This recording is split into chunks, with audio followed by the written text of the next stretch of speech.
Jika aku bisa membuktikan betapa cintaku kepadamu, bukalah mata hatimu dan mengertilah tentang aku, sesungguhnya dirimu di hatiku. Seandainya aku masih punya kemampuan untuk mencintai kamu seutuhnya, seandainya saja masih ada kesempatan itu, kamu akan ku cinta selamanya. Seandainya aku masih punya kemampuan untuk mencintai kamu seutuhnya, seandainya saja masih ada kesempatan itu, kamu akan ku cinta selamanya. Kamu akan ku cinta selamanya.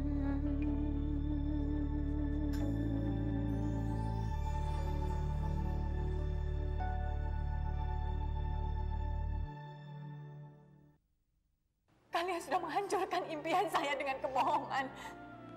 Jadi sekarang jangan rusakkan telinga saya dengan basa-basi.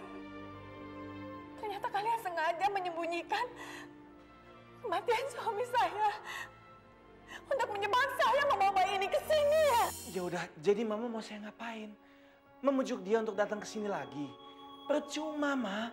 Mbak Santi sudah melakukan keputusannya dan keputusan itu tidak bisa diganggu-gugat lagi. Oke, baik. Kalau Santi tidak mau datang ke sini, Mama yang akan datang ke sana. Mama tidak akan mentelantarkan mereka, Ivan. Keputusan kamu tidak realistis, Van. Kamu belum selesai kuliah. Kalaupun kamu mendapatkan pekerjaan, itu pasti tidak sebanding gajinya dengan pengorbanan kamu meninggalkan kuliah. Santi mana? Mbak Santi ke rumah sakit. Sakit apa? Mbak Santi nggak sakit, Tante, tapi ngelamar kerja. Saya bisa membantu kamu meringankan beban kamu.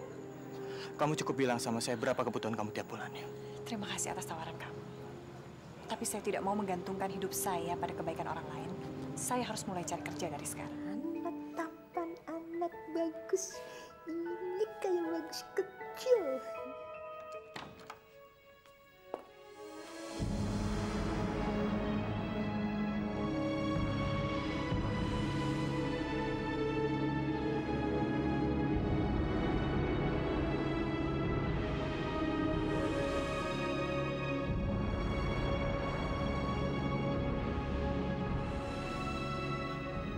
Mama kesini karena kangen sekali sama si kecil.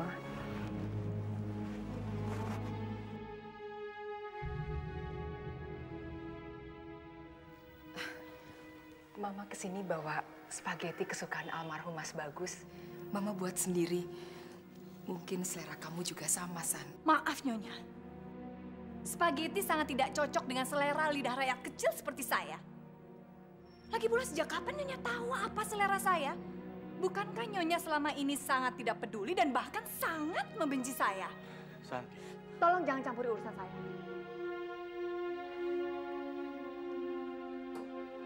Dalam hal ini kita sama, Nyonya. Saya juga tidak tahu apa selera Nyonya. Dan satu hal lagi, terus terang saya juga sangat tidak suka pada Nyonya. Mama mengerti sekali kemarahan kamu, San. Karena Mama pernah bersikap sama. Kalau saja sejak awal Mama menyadari bahwa kemarahan akan merusak masa depan,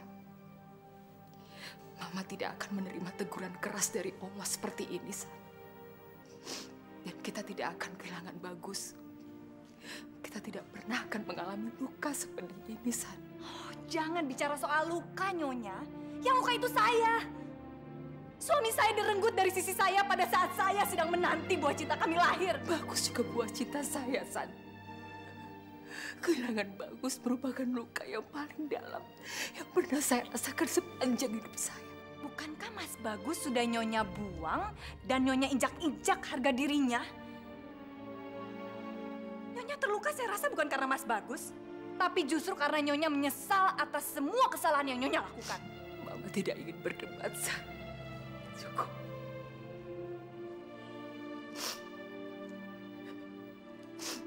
Mama hanya ingin kamu tahu, San, bahwa kehilangan seorang anak meninggalkan kehampaan dalam kehidupan seorang ibu.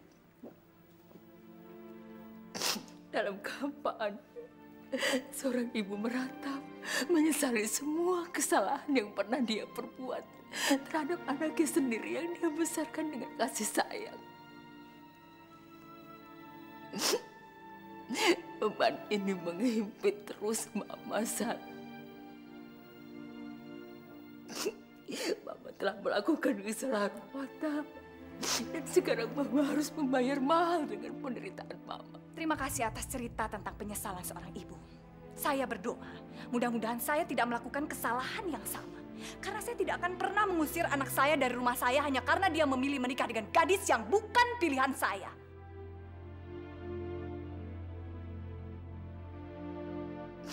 Mama tidak hanya cerita soal Bagus, San, tapi tentang setiap permusuhan yang terjadi akibat keangkuhan sikap. Mama berdoa supaya kamu tidak pernah melakukan kesalahan seperti Mama. Jangan pernah seperti Mama, San, yang hanya hidup dalam penyesalan karena tidak pernah lagi punya kesempatan untuk minta maaf.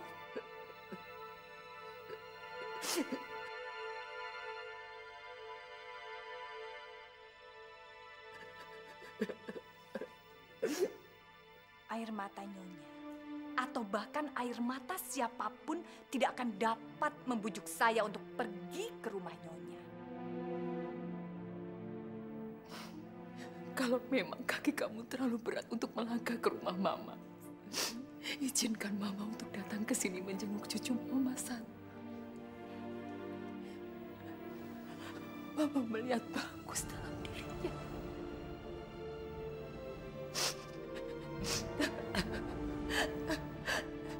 Sekarang, kalau memang Mama harus berlutut mencium kaki kamu untuk memohon supaya Mama boleh ke sini, San, akan Mama lakukan. Mama mohon, San, izinkan, San, izinkan Mama, San, izinkan Mama. San, Santi, San, Santi, Santi, San.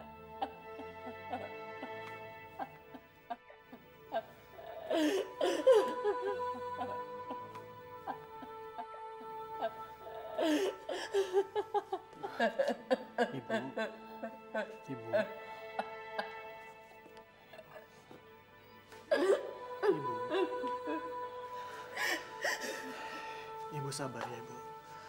Sabar ya.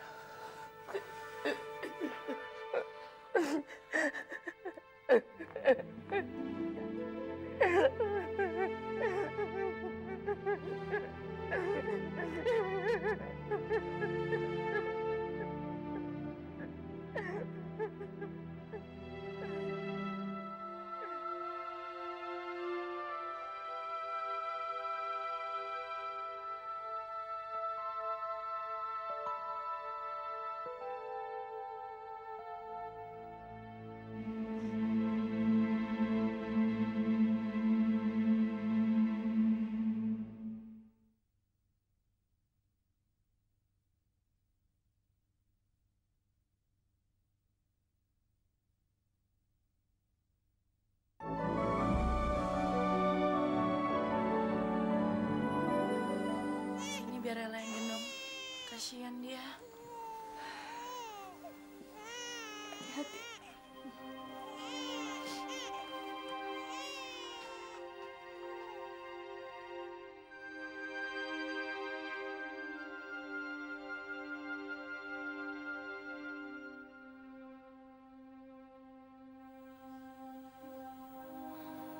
Kenapa kamu menangis? Apa kamu menyesali perbuatan yang baru saja kamu lakukan? Tolong tinggalkan saya sendiri terus.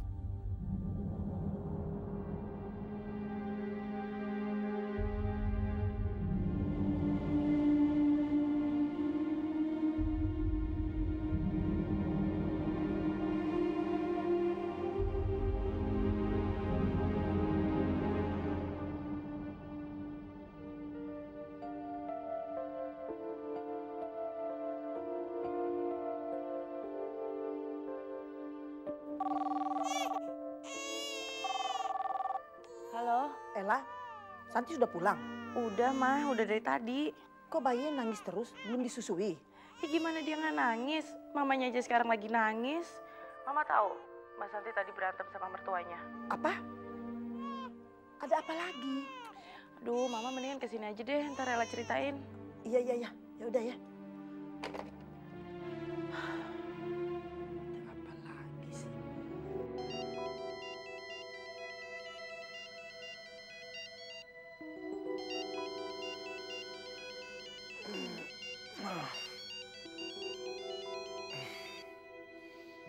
Halo sayang. Van lagi ngapain? Saya ketiduran di ruang tamu tadi habis belajar. Van, kamu udah kasih tahu mama kamu tentang keputusan kamu cuti dari kuliah? Belum. Kenapa, Van? Saya masih menunggu waktu yang tepat. Dan rasanya sekarang ini bukan waktunya. Mengingat semua yang terjadi dalam rumah ini. Van, bagaimanapun kamu harus beritahu Tante Mary tentang keputusan kamu. Serapi apapun kamu menyembunyikan rahasia itu, lama-kelamaan pasti akan ketahuan. Dan kamu tahu akibatnya. Kalau sampai Tante Mary tahu, dia pasti akan syok. Ingat, Van, sekarang ini kamu adalah satu-satunya anak yang dia punya. Anak yang diharapkan. Bagaimana kalau secara mendadak, apa yang diinginkan Tante Mary dari kamu selama ini hilang begitu saja? Oke. Saya janji saya akan bicara sama Mama. Ya udah, sekarang kamu istirahat ya. Sampai ketemu besok. Bye. Bye.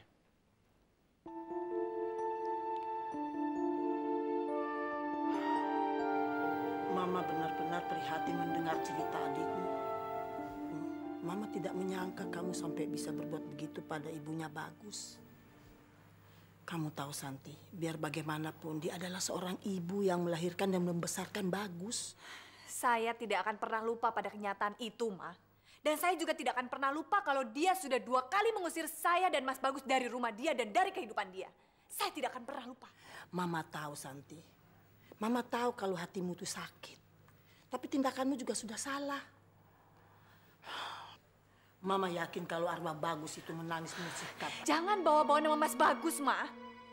Dan tolong jangan kuliahi saya panjang lebar. Sudah banyak persoalan yang harus saya hadapi. Mama juga tidak mau kamu menjadikan alasan sakit hati kamu itu supaya kamu bisa berbuat apa saja.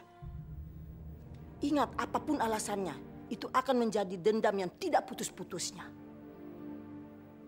Kamu tahu, dendam itu adalah api yang bisa membakar apa saja. Dan kalau kamu simpan dendam kamu terusan itu, Mama tidak tahu apa yang terjadi dengan hati. Biarkan aja, Ma. Biarkan dendam itu ada di hati saya. Karena saya memang dendam pada dia. Karena dia yang membuat suami saya hilang dari sisi saya. Saya tidak akan pernah lupa itu. Tidak akan.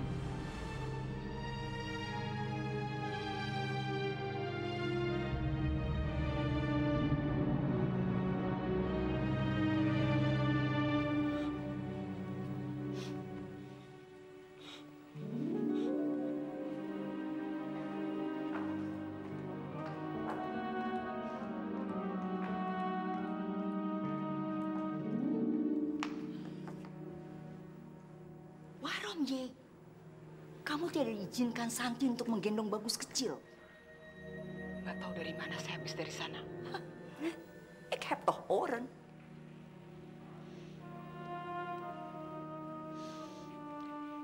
Saya bukan cuma melihat, tapi saya juga menggendong dan momong bayi itu. Tapi kenapa kamu jadi nangis begini?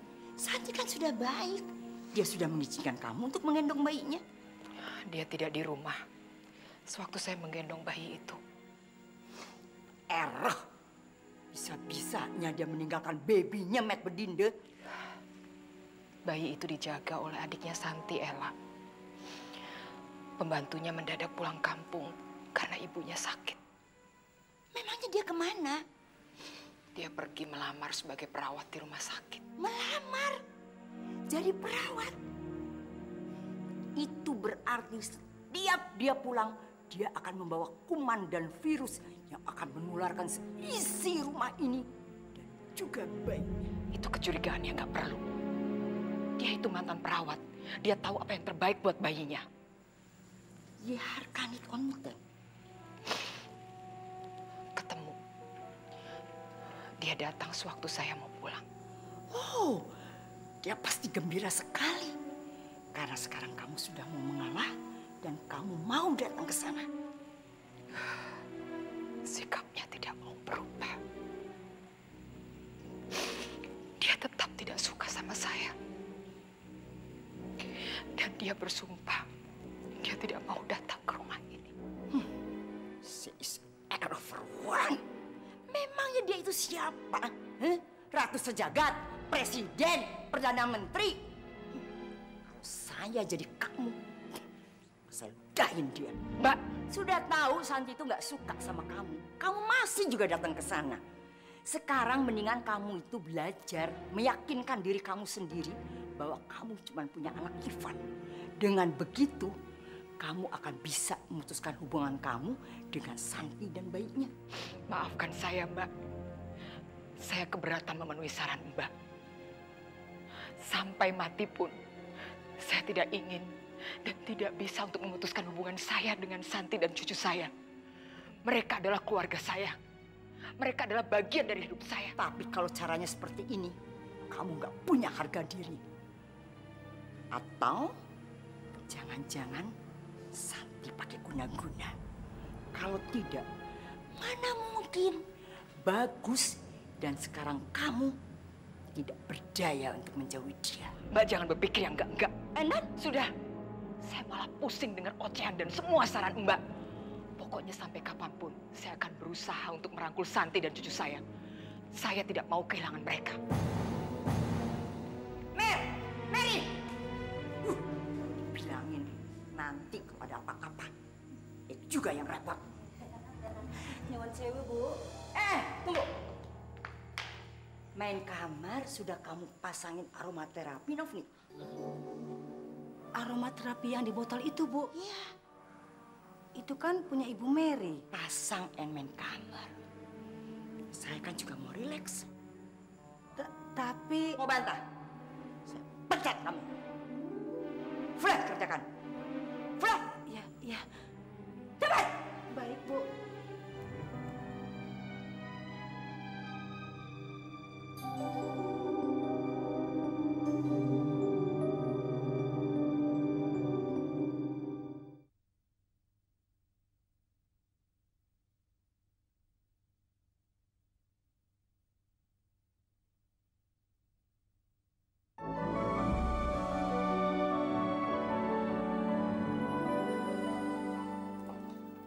Bandi Aklar? Sudah, Bu. Need Verheiten, tutup pintu kamar rapat-rapat supaya aromanya tidak tercium keluar. Rugi nanti. Biru aja. Baik, Bu.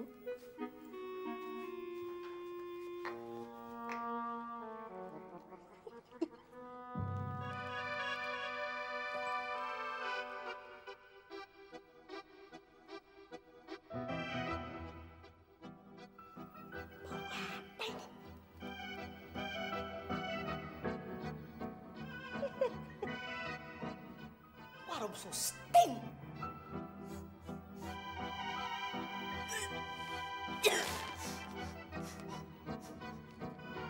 Mbak! Mbak! Je, Bu. Ya, Bu. Ada apa, Bu? Kok bau aromanya nggak enak ya? Stink. Ya memang begini, Bu. Terakhir saya menciumnya di kamar Ibu Mary, ya begini. Katanya sih aromaterapi keluaran baru untuk mencengin kulit muka. Baunya sih memang menyengat, Bu.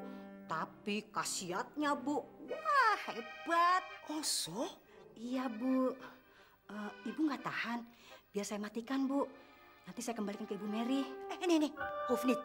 Sekarang kamu keluar aja. Fred, right? Iya, Bu.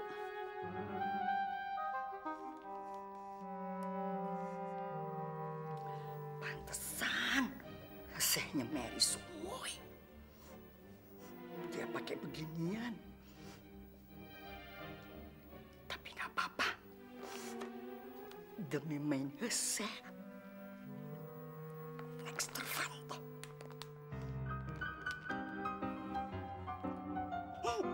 Rasain, gua kerjain lu. Daun kentut-kentutan dikira aromaterapi. Bukan kulitnya yang kenceng, ucusnya yang kenceng.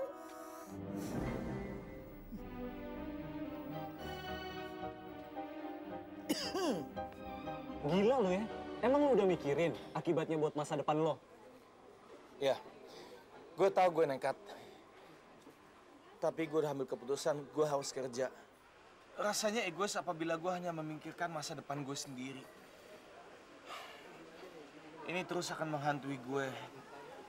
Dan terus akan menjadi duri dalam kehidupan gue. Karena lo mesti ngerti, secara nggak langsung, gue juga turut bersalah atas kematian kakak gue. Dan juga kehancuran hidup Mbak Santi.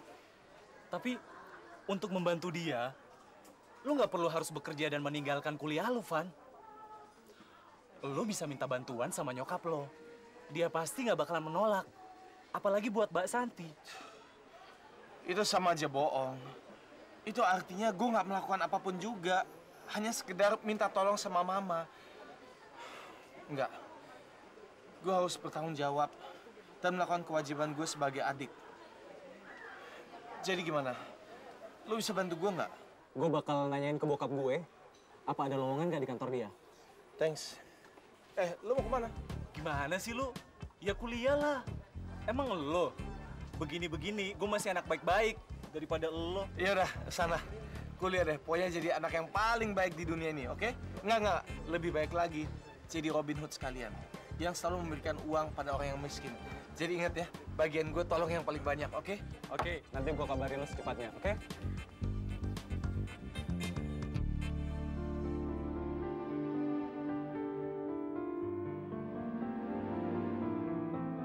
Sebagai orang yang pernah bekerja sebagai perawat, Anda pasti tahu bahwa gaji seorang perawat itu tidak besar. Meskipun rumah sakit ini rumah sakit besar, gaji seorang perawat di sini tidak besar.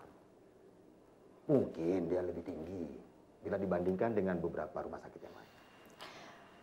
Bagi ukuran Bapak, barangkali gaji seperti itu tidak besar. Tapi bagi ukuran saya itu sudah cukup besar, Pak. Dan yang paling penting, pekerjaan ini adalah pekerjaan yang halal. Kita tidak perlu bicarakan soal halal atau tidak halal. Untuk memasang label halal dan tidak halal pada semua produk makanan saja, sampai sekarang masih menjadi masalah. Maaf, Pak. Saya kurang mengerti maksud Bapak.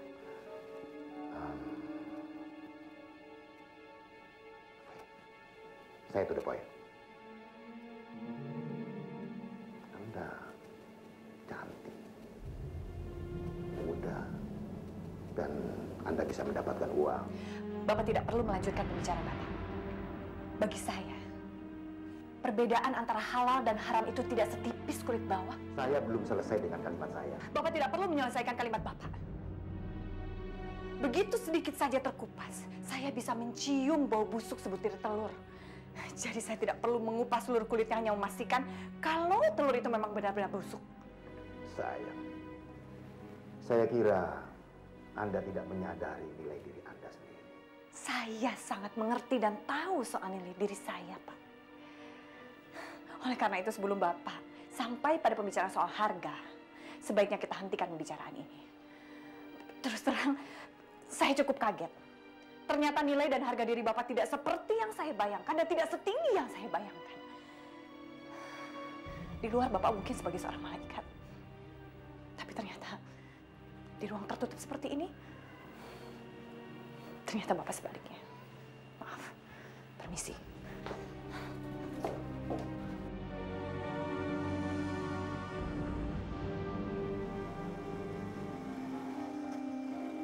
Kita tidak perlu bicarakan soal halal atau tidak halal. Untuk memasang label halal dan tidak halal pada semua produk makanan saja, sampai sekarang masih menjadi masalah. Anda cantik, muda, dan Anda bisa mendapatkan uang. Dan saya kira Anda tidak menyadari nilai diri Anda sendiri. Saya bukan pelajar.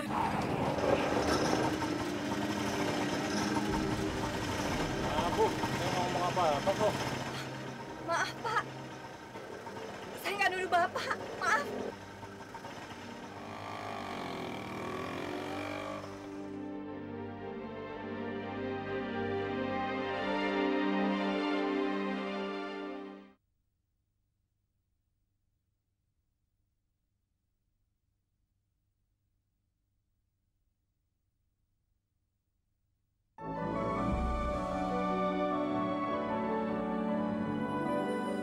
Gimana kabar Ivan?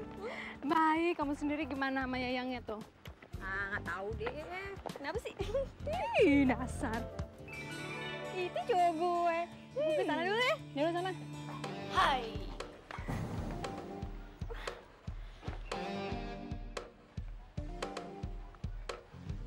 Lin, Dia lagi.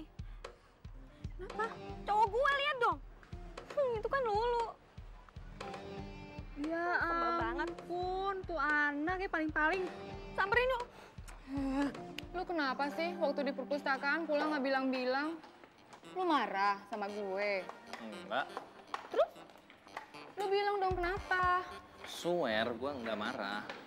Gue tuh pas lagi di toilet, gue tiba-tiba ingat kalau gue tuh masih ada kuliahnya Ibu Sri. Ya makanya gue pergi.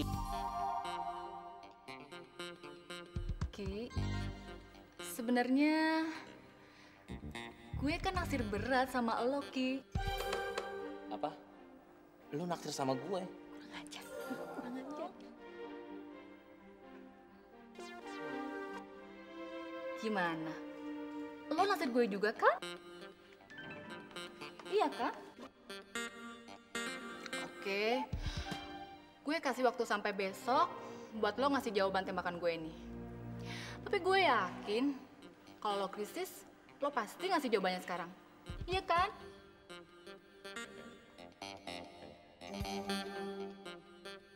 Oke, gue tunggu besok ya. Gue pergi dulu.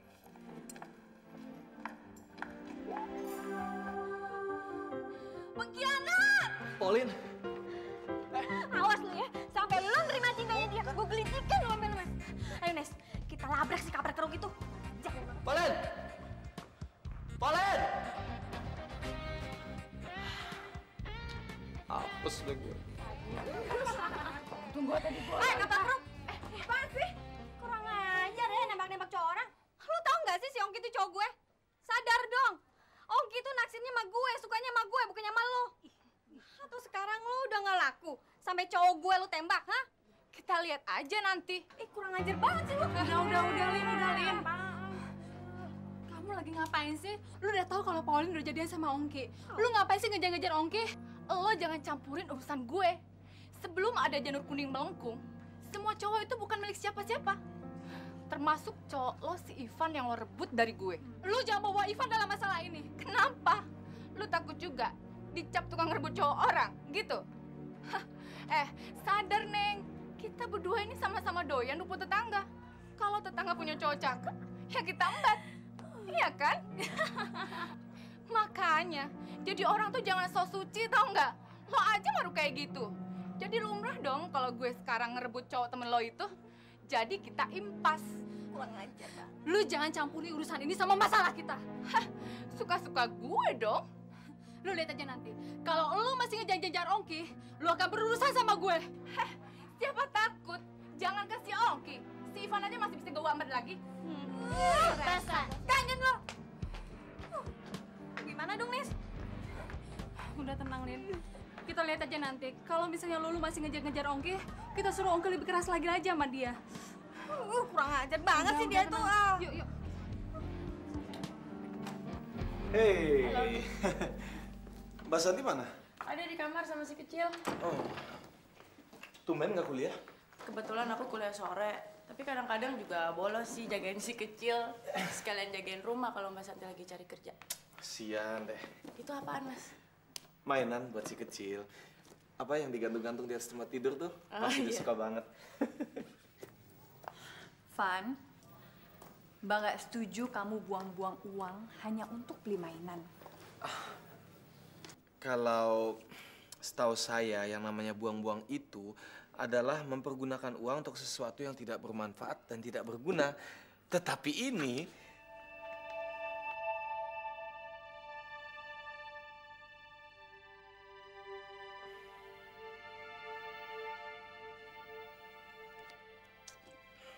kenapa, Mbak? Masih belum dapat pekerjaan juga ya? Mbak nggak habis pikir.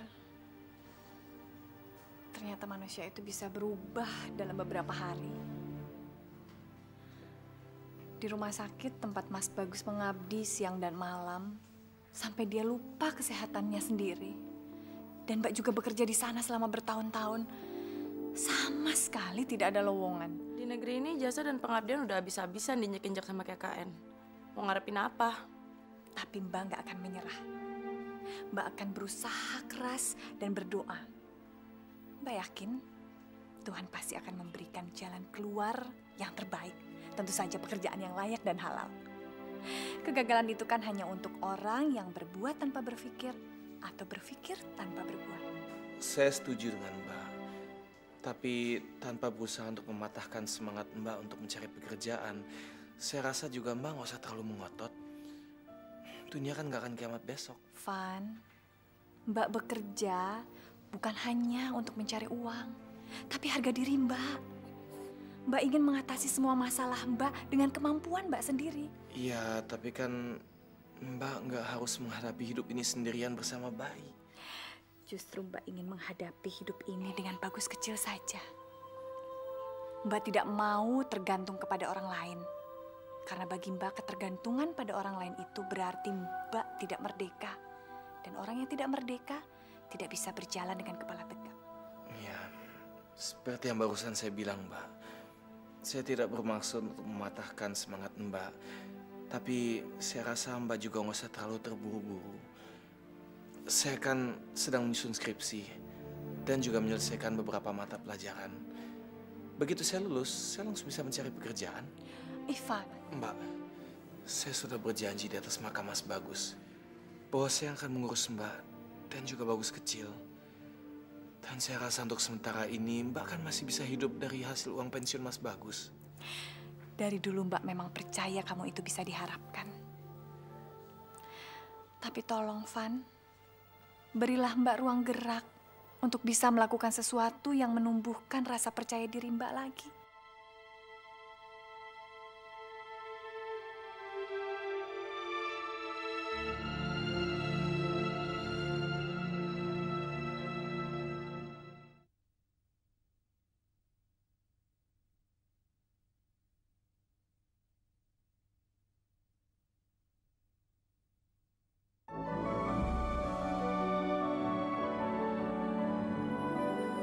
Van, kamu udah di mana? Lagi di rumah Mbak Santi.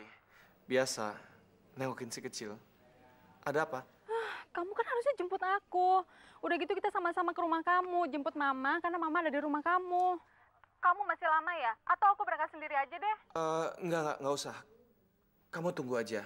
Ntar lagi saya jemput kamu ya. Ya oke, aku tunggu di sini ya. Salam buat Mbak Santi dan si kecil. Bye. Dan nungguin ya. Buruan sana jemput, nanti disamber orang. Disamber orang? Itu tidak mungkin terjadi. Tahu kenapa? Di kampus semuanya takut sama saya. Dan mereka semua udah tahu bahwa Ines milik saya pribadi. Jadi jangan khawatir, oke? Yaudah, saya jalan dulu ya. Yuk Mas Santi. Ya. Jagoan, dapat salam dari Ines. Katanya kamu jangan bandel-bandel, jangan bawel. Dan kalau misalnya lagi bete, jangan lupa mainan dari Om Iwan ya. Bye-bye. Yuk. Dadah. Kamu mau nasihati Mary? Mana bisa? Mary itu tidak bisa dinasehati. Dia itu kokoh. Ya saya hanya mau menasihati agar dia bisa seperti dulu lagi beraktivitas. Tidak sedih terus. Coba sekarang, dia hanya melamun, merajut. Ya memang baik. Tapi apa terus begitu? Mary sekarang itu sudah berubah. Kematian Bagus membuat mental dia jadi berantakan. Dia sekarang udah gak bisa berpikiran jernih. Outlet marmet perasaan. Saya rasa enggak begitu. Dia masih syok saja. Wong ditinggal anaknya.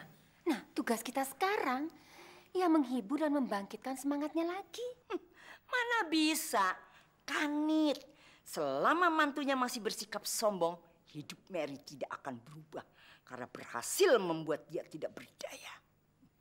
Ik heb zielig met haar. Jalan yang terbaik untuk membantu dia mengalihkan pikirannya dari Santi, bayi itu, dan almarhum Bagus. Cara yang paling pas adalah meresmikan pertunangan Ines dan Ivan. Saya rasa nggak etis toh, Mbak. Masa kita bicara pertunangan pada keluarga yang sedang berkabung? Loh, memangnya kenapa? Belum waktunya, Mbak Retno. Belum waktunya gimana? Ivan kan sebentar lagi skripsi. Terlalu lama pacaran is not good. Anaknya itu suka berubah pikiran. Saya takut kalau terlalu lama pacaran, dia jadi bosan. Kalau Ivan dan Ines tunangan dan akhirnya menikah, saya yakin Mary akan berubah. Perhatiannya 100% akan tertuju pada Ines. Dan kamu tahu kan, Vi? Bagaimana sikap dia kalau dia sudah sayang sama menantu? Dia akan menyayanginya dengan cara yang berlebihan. Saya nggak yakin, Mbak. Rasanya nggak etis membicarakannya sekarang. Saya setuju, Tante. Tidak etis membicarakan pertunangan saat kita di sini semua sedang berkabung. Selain itu, Ivan juga belum siap untuk pertunangan, Ma.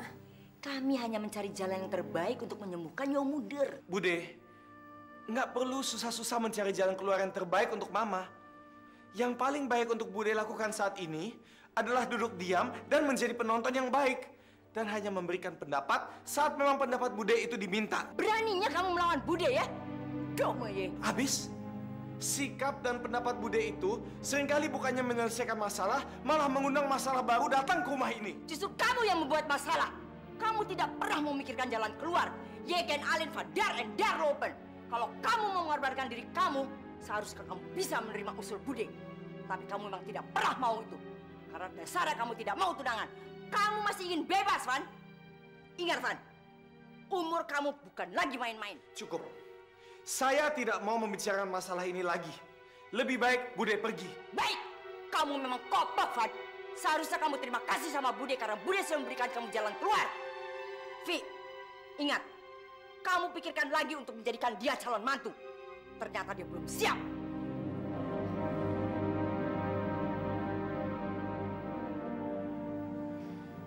Tante, maafkan Bude, Tante. Gak apa-apa. Tante tahu sifat budemu. Permisi, saya ingin bicara sama Ines sebentar. Yuk.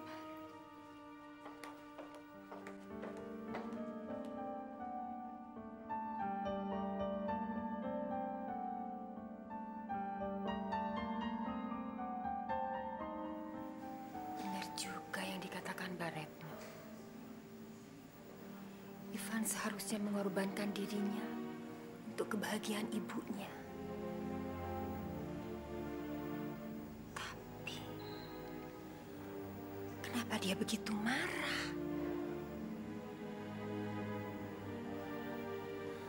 Apa betul dia suka berubah pikiran?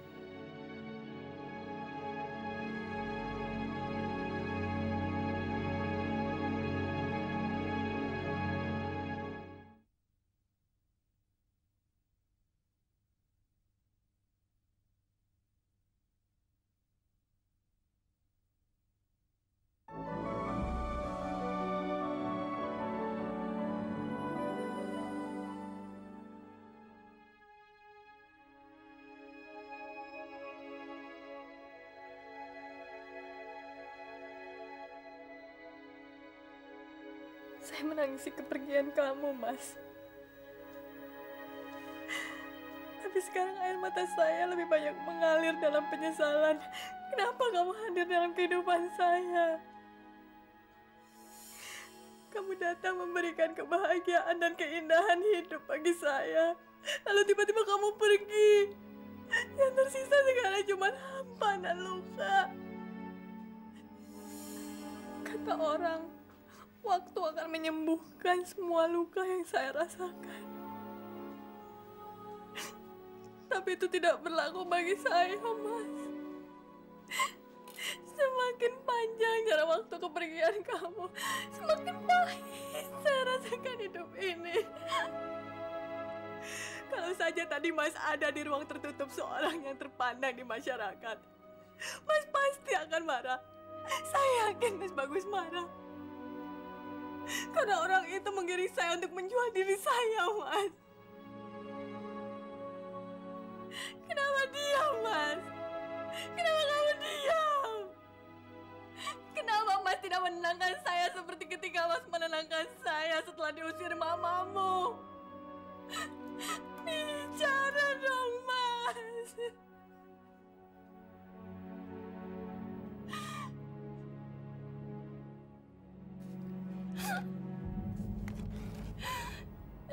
Mau sendirian, Mas.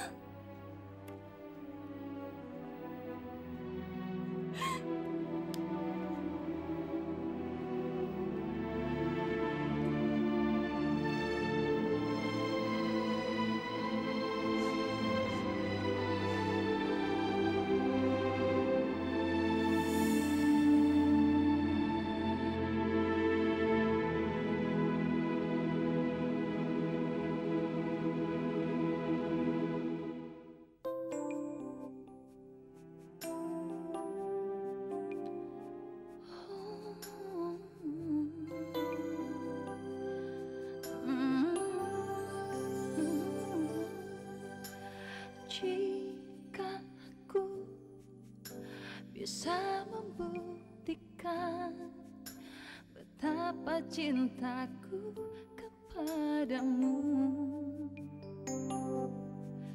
bukalah mata hatimu dan mengertilah tentang aku, sesungguhnya dirimu di hatiku.